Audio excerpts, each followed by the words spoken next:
अस्सलाम वालेकुम प्यारे व्यूवर्स। तो पाकिस्तान एयरफोर्स का आज का एक्सपीरियंस मैं आपके साथ शेयर करने लगा हूँ। ठीक है, जिन कैंडिडेट्स का कल या परसों टेस्ट है तो वो इन सवालों को लाजमी तौर पर तैयार करके जाएं। ठीक है, हो सकता है इनमें से कुछ रिपीट हो जाएं।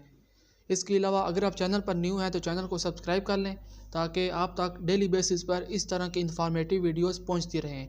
तो चलें, बगैर टाइम वेस्ट किए वीडियो शुरू करते हैं। सबसे पहला सवाल आप देख लें, नेचर ऑफ इलेक्ट्रोमैग्नेटिक। तो इलेक्ट्रोमैग्नेटिक की आपने नेचर बतानी है। इसकी डबल नेचर होती है। ठीक है, हमारा राइट आंसर क्या बनेगा? Double nature. इसकी नेचर डबल होती है। ओके, इसके बाद दूसरा सवाल आप देखें।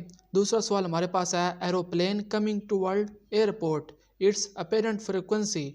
जब एरोप्लेन एयरपोर्ट पर लैंड करता है, ठीक है, तो इसकी अपेरेंट फ्रिक्वेंसी क्या होती है? इंक्रीज होती है।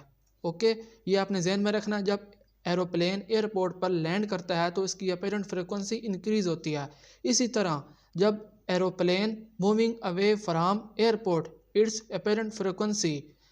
इसी तरह के ये दूसरा सवाल भी आया, तीसरा बल्कि, जब एरोप्लेन एयरपोर्ट से टेक ऑफ करता है यानी उड़ान भरता है तो इसकी फ्रिक्वेंसी जो है अपेरेंट फ्रिक्वेंसी वो डिक्रीज हो जाती है। ठीक है, जब एयरप्लेन पर एयरपोर्ट पर लैंड करता है उस वक्त इसकी फ्रिक्वेंसी इंक्रीज होती है और जब टेक ऑफ करता है तो इसकी फ्रिक्वेंसी डिक्रीज होती है। तो ये फ़र्क आपने याद रखना है इन दोनों सवालों का। ठीक हो गया। इसके बाद जी आप अगले सवाल पे चलते हैं जी। अगला सवाल आप देखें। अगला सवाल हमारे पास इंग्लिश का है जी, डिस्ट्रॉय एंथोनमी। ठीक है, आपने एंथोनमी बताना है डिस्ट्रॉय का। तो डिस्ट्रॉय का मतलब क्या है? तबाह कर देना। ठीक है, तो इसका एंथोनमी क्या बनेगा जी? बिल्ड यानी बनाना या क्रिएट। तो इन दोनों में से आप कोई भी कर सकते हैं, ये दोनों ऑप्शन ठीक हैं। ओके, इसके बाद जी अगला सवाल देखें। अगला सवाल हमारे पास है, 1 radiance is equal to revolution. एक रेडियन कितने रिवोल्यूशन के बराबर होता है?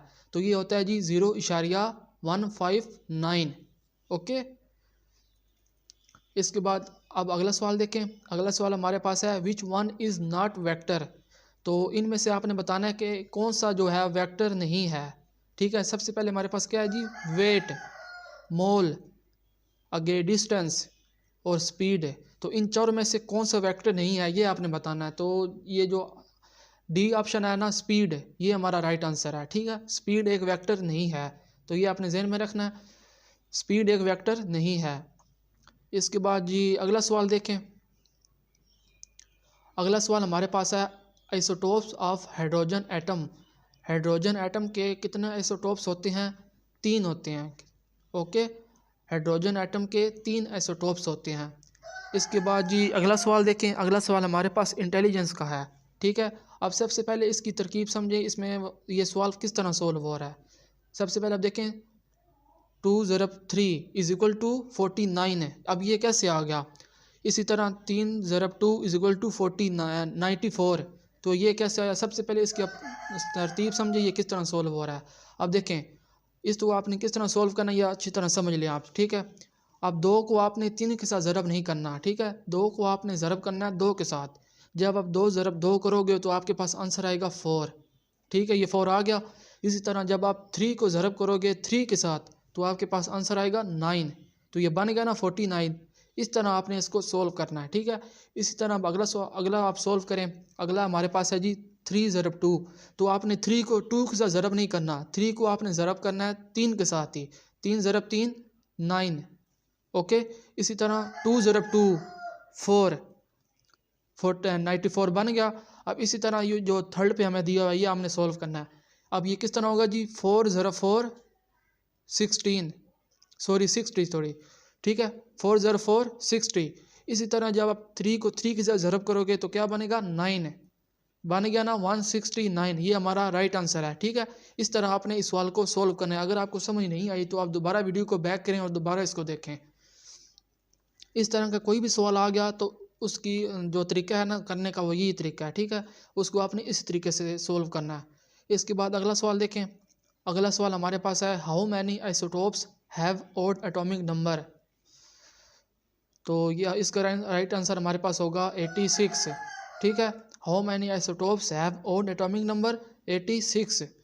इस तरह अगला सवाल आप देखें जी, Pakistani physics scientist who got Nobel prize तो पाकिस्तान के फ़िज़िक्स के वो कौन से साइंटिस्ट थे जिनको नोबेल प्राइज़ मिला था, उनका आपने नाम बताना। तो उनका नाम है जी डॉक्टर अब्दुल सलाम। ठीक हो गया। और कब मिला था ये भी आप जहन में रख लें, ये भी आपसे पूछा जा सकता है कब मिला था। तो ये मिला था जी 1979 में। ओके। इसके बाद ये अगला सवाल देखें। अगला सवाल हमारे पास ये मैथ का आ गया है। अब सबसे पहले आप मेरी बात सुन लें। मैथ के जो जितने भी फार्मूले हैं ना मैट्रिक की बुक से, वो आपने सब याद करके जानने हैं। ठीक है। उनमें से कोई भी फार्मूला आपसे पूछा जा सकता है। मैट्रिक की आप बुक लें और उसमें जितने भी ये बेसिक फार्मूले हैं ना मैथ के, वो आप लाजमी तौर पर याद कर लें। ठीक है। तो ये फार्मूला आप देखें जी, a plus B plus A is equal to A square plus B square plus 2ab। Okay. इसी तरह नीचे इसी तरह के एक और सवाल है, a plus B A minus B A की 2 माइनस बी की 2। तो इसका क्या बनेगा?